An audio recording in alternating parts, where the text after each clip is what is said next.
Oi, gente, tudo bem? Bom, dando sequência aos temas prometidos, hoje a gente vai falar de introdução alimentar, né? Tema tão esperado por todas as famílias aí nos primeiros 6 meses, né? É uma fase sempre muito gostosa e de muita apreensão. Bom, como o próprio nome diz, né, é introdução alimentar. Por que introdução? Porque é uma apresentação aos alimentos, né? A gente precisa ter isso em mente porque a gente precisa respeitar o tempo da criança e não esperar que ela rapidamente já vá entender que aquilo é um alimento, aquilo é algo, né, que nutre e que sacia a fome, né? Ela não sabe que aquilo é um alimento e a gente precisa ter muita calma, né, e ir esperando e respeitando o momento da criança. Então, os alimentos, né, eles devem ser introduzidos a partir do 6º mês, né, de vida, respeitando os sinais de prontidão, tá? E aí aqui eu queria fazer alguns adendos. Claro que cada caso é um caso, isso é a recomendação da Sociedade Brasileira de Pediatria, e casos individuais devem ser analisados família e pacientes, né, sempre juntos. Por quê? Porque as crianças, né, são diferentes, a gente sabe que o desenvolvimento ele é particular de cada um. Uma criança que nasceu de 37 semanas não necessariamente vai ter um desenvolvimento exatamente igual a uma criança de 40 semanas, assim como um prematuro vai ter um desenvolvimento um pouco diferente. Então a gente sempre precisa ter isso em mente, essa é a recomendação mais ampla, né, para todos, tá certo? E aí, o que seriam esses tais sinais de prontidão, né? São sinais de que a criança já está apta, né, e já vai provavelmente demonstrar interesse pelos alimentos. Então, normalmente, com o tônus mais mais intenso, né, já conseguindo ficar sentada, muitas vezes com apoio. A maior parte das crianças não consegue ficar sentada sem apoio nenhum, mas já mantendo cervical adequada, né, sentado, preensão palmar já mais adequada, levando os alimentos à boca, né, já preensão palmar levando os objetos à boca, né, são pequenos sinais de que a criança está pronta para comer. Outra coisa, né, quando a gente está comendo, se a criança demonstra interesse, olha o que a gente está comendo, já quer pegar, isso também é um sinal de prontidão. Então, tudo isso precisa ser levado em conta quando a gente decide, né, e orienta a família em relação ao início da introdução alimentar. Então, esse é o cenário inicial, tá? Os estudos mostram que a partir do 4º, 5º mês, muitas vezes o trato gastrointestinal e o sistema renal já estão prontos, né, para absorver esses outro tipo, né, de alimentos e essa alimentação mais sólida, né? E aí a gente não basta só isso, né? Não basta só a maturação intestinal e renal, mas também a maturação neurológica para deglutição, né? E mastigação mais para frente. Então esse é o primeiro ponto da gente prestar atenção e estar bem atento, tá? Segundo ponto super importante, né? Que a gente precisa ter em mente. A partir do 6º mês, né, por uma série de modificações no crescimento, no metabolismo, o leite materno ou mesmo a fórmula, ele não supre totalmente as necessidades proteicas, de carboidrato, de lipídio, de vitaminas no geral da criança. E por isso que a gente precisa complementar, né, o aleitamento, seja ele artificial ou materno, né, exclusivo, com outros alimentos, tá? Mas gradualmente, né, a criança vai comendo mais e diminuindo a carga de leite. E é interessante que essa modificação seja feita gradualmente. Então, se a criança, por exemplo, está em aleitamento materno, a gente segue em aleitamento livre demanda, né? E introduzindo os alimentos gradualmente, né? Respeitando sempre sinais de saciedade e sinais de fome, que é outra coisa que a gente pode falar mais pra frente, tá bom? Bom, e aí, quando a criança começa a demonstrar esses sinais de prontidão, é super importante que a gente dê oportunidade para que ela se interesse pelo alimento. Então, o que é legal a gente começar a fazer? Ao redor do 5º mês e meio, 6º mês, a gente começar a levar a criança à mesa, né, às refeições dos adultos, não para ela se alimentar, mas para ela observar, né? Eu sempre falo muito aqui do tal do neurônio espelho. A gente aprende observando outra coisa, né? Isso na vida inteira, com tudo que a gente faz. A gente observa e repete aquele comportamento. E o aprendizado, ele vem sempre por repetição. Então é importante não só a gente ter consistência na forma de apresentar, né, e ter uma rotina, que eu vou falar mais pra frente na forma de apresentar, mas que a gente faça com que a criança faça parte desse momento que é se alimentar, para ela ir entendendo, né, e observando os adultos fazerem isso e ganhando interesse para que ela faça também, tá? Então, essa é a primeira coisa. A partir do momento que eu for começar a introdução alimentar, né, outra coisa que é importante a gente saber é que aquilo é totalmente novo para a criança. A forma de engolir, a textura, o cheiro, o sabor, isso é completamente novo, né? Até então ela tomava só leite, né? Seja materno, seja fórmula, ela tinha uma única experiência, que é a deglutição do alimento líquido, né? Então, a gente precisa ter muita paciência até entender, até que ela entenda, né, que aquilo é uma nova forma de se alimentar. Então, não é 1, 2, 3 vezes que eu vou apresentar o alimento que ela não vai gostar e que eu vou falar, não gostou. Preciso ter paciência.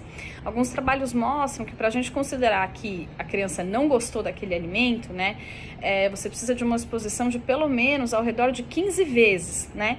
Então, oferece hoje, oferece amanhã, oferece depois. Não gostou? Dá um tempo, troca o alimento e aí mais para frente a gente vai novamente, né, expor a criança a esse alimento, né, para que ela repetidamente seja apresentada aquela textura, aquele sabor, aquelas cores, aqueles cheiros, né, e gradualmente vá, enfim, se familiarizando com aquilo. Outra coisa muito importante, independente de fazer BLW, né, ou seja, ou não, né, independente de você oferecer os alimentos num formato maior e deixar a criança explorar e se alimentar, que é uma forma de apresentação e de introdução alimentar, ou uma forma mais passiva, amassando os alimentos e oferecendo mais passivamente, independente, a gente precisa, e é legal que a criança tenha experiências sensoriais, né? Então, mesmo se você optou, junto com o seu pediatra, por não fazer o BLW, é legal que eventualmente você deixa a criança manipular o alimento, deixa ela se lambuzar, deixa ela pegar, sentir o cheiro, porque aquilo é totalmente novo, né? E conforme ela vai se ambientando, se familiarizando, isso vai trazendo segurança, e isso mostra, tem muito trabalho que mostra que a longo prazo a gente tem uma aceitação muito melhor e muito menos distúrbios alimentares, tá?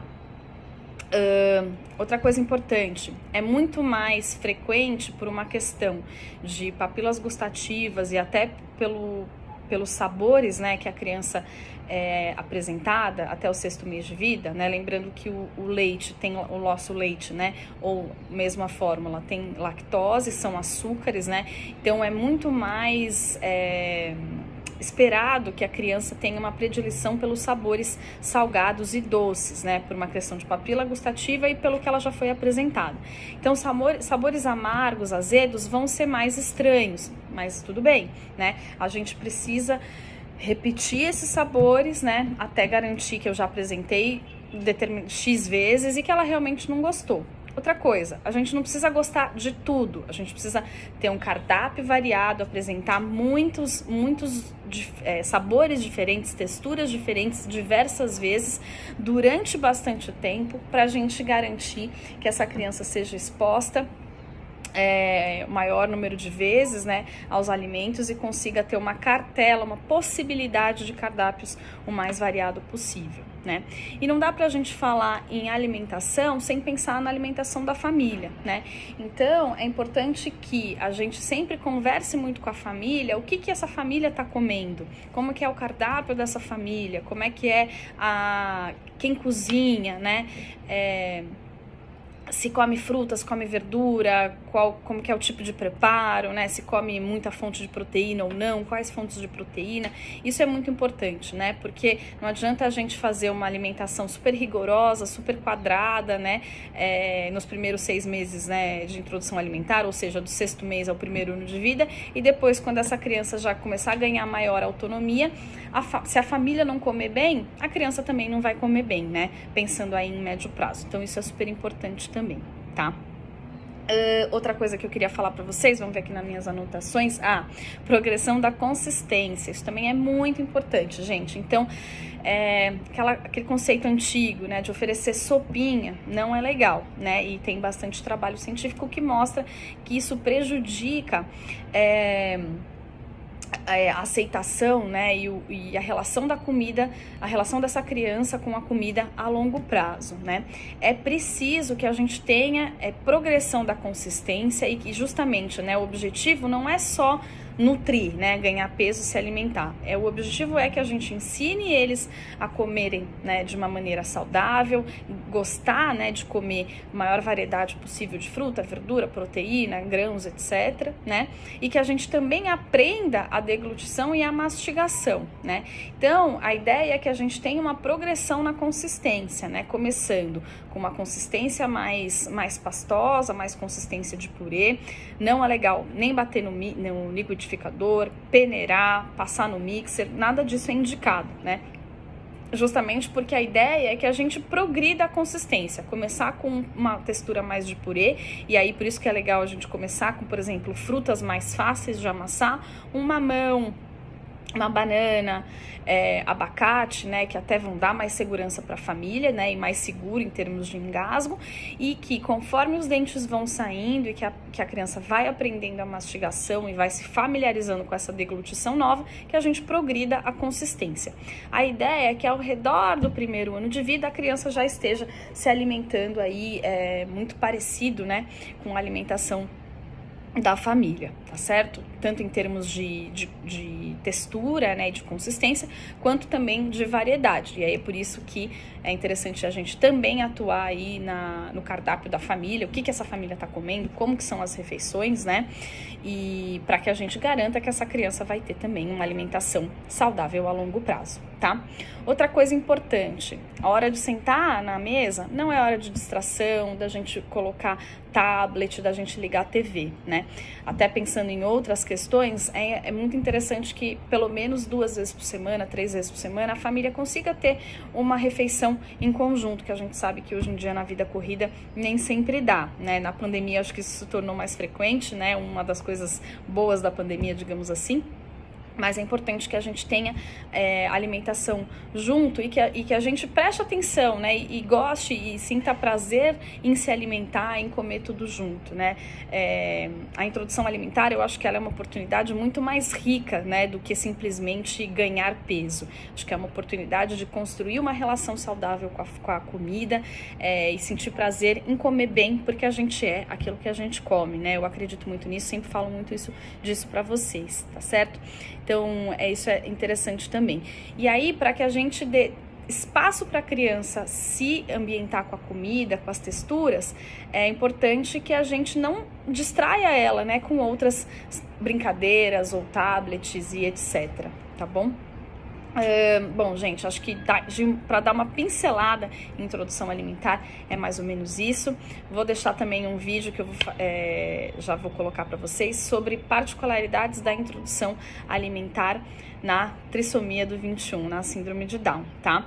Tudo isso que eu falei aqui vale para síndrome de Down também, com certeza, né? E algumas particularidades vou deixar no próximo IGTV para vocês, tá bom? Deixem as dúvidas e um beijo.